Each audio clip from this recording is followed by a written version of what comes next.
questions with regards to the preceding program, please write to the Program Director, Radyo Natin Center, FJE Building 105 Esteban Street, Legazpi Village, Makati City.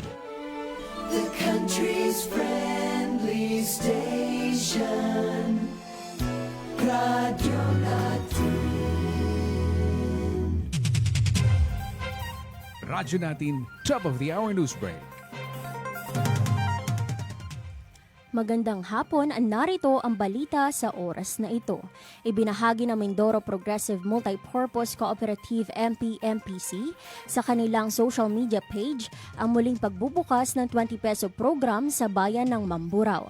Inaanyayahan ng kooperatiba ang mga benepisyaryo ng nasabing programa na kinabibilangan ng mga senior citizen, solo parent, persons with disability, PWD, at mga kasapi ng 4Ps.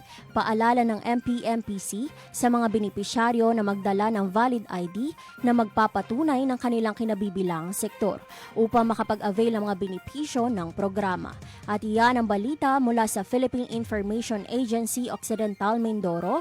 Ako si Jazlyn Inario para sa Radyo Natin Top of the Hour News Break.